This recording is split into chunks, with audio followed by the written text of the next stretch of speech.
नमस्कार, make it easier YouTube channel पर आपका स्वागत है।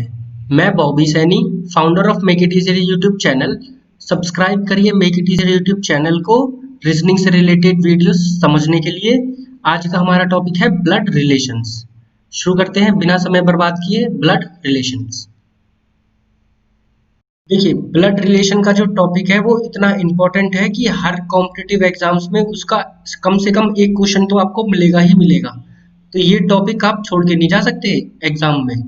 और उसके क्वेश्चंस तीन तरह के बन सकते हैं। एक बन सकते हैं इंट्रोडक्शन बेस्ड क्वेश्चंस, दूसरे आते हैं उसके फैमिली बेस्ड क्वेश्चन, तीसरे आते हैं कोडेड रिलेशनशिप से। तो इन तीनों में ब्लड रिलेशन का कॉन्सेप्ट यूज होता है। आज मैं आपको कराऊंगा इंट्रोडक्शन बेस्ड से रिलेटेड कॉन्सेप्ट।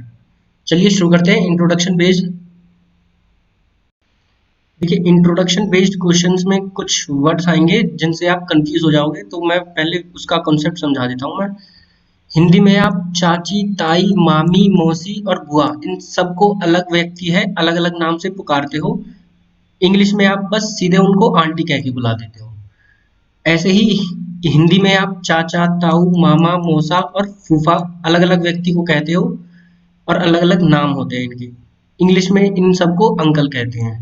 ऐसे ही हिंदी में आप भतीजी और भांजी जिसको कहते हो, इंग्लिश में उसका नाम होता है नीस।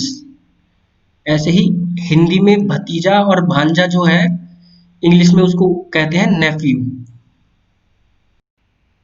देखिए इंग्लिश में फादर इन लॉ किसको कहेंगे? अगर मेल है तो उसकी वाइफ के फादर उसके फादर इन लॉ होंगे। अगर फीमेल है तो उसके हस्बैंड के फादर उसके फादर इन लॉ होंगे। और ऐसे ही मदर इन लॉ किसको कहेंगे? अगर फीमेल है तो उसके हस्बैंड के मदर, हस्बैंड की मदर मदर इन लॉ कहलाएगी। और अगर मेल है तो उसकी वाइफ की मदर मदर इन लॉ कहलाएगी। ऐसे ही होता है सन इन लॉ।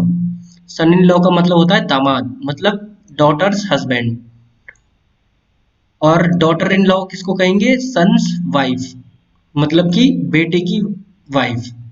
और ऐसे ही ब्रदर इन लॉ किसको कहेंगे? अगर मेल है तो उसकी वाइफ का भाई ब्रदर इन लॉ कहलाएगा। और अगर फीमेल है तो उसके हस्बैंड का भाई ब्रदर इन लॉ कहलाएगा। ऐसे ही होता है sister in law. Sister in law का मतलब अगर मेल है तो उसकी वाइफ की बहन सिस्टर इन लॉ कहलाएगी। और अगर फीमेल है तो उसके हस्बैंड की सिस्टर सिस्टर इन लॉ कहलाएगी। ये इसी में अगर लास्ट कॉन्सेप्ट है, अगर कोई मेल ये कहे कि the only son of my parent, तो वो किसकी बात कर रहा है? वो माई सेल्फ, खुद की बात कर रहा है वो। अगर वही मेल कहे कि the only daughter of my parents, तो वो किसकी बात कर रहा है? सिस्टर, अपनी बहन की बात कर रहा है वो। अगर कोई फीमेल ये बात कहे कि the only daughter of my parents, मतलब कि वो खुद, वो अपनी बात कर रही है। अगर कोई यही फीमेल कहे कि the only son of my parent, तो इसका मतलब वो किसकी बात कर रही है? ब्रदर की, अपने ब्रदर की। तो गाइस ये था इंट्रोडक्शन बेस्ड क्वेश्चंस के बारे में। अगली वीडियो जो होगी वो इंट्रोडक्शन बेस्ड के क्वेश्चंस जो आएंगे उनके बारे में होगी, तो उस वीडियो को जरूर देखिएगा। उससे पहले आप ये वीडियो देख लेना कॉन्सेप्ट समझने के लिए। तो मिलते हैं अगली वीडियो में। Thank you for watching.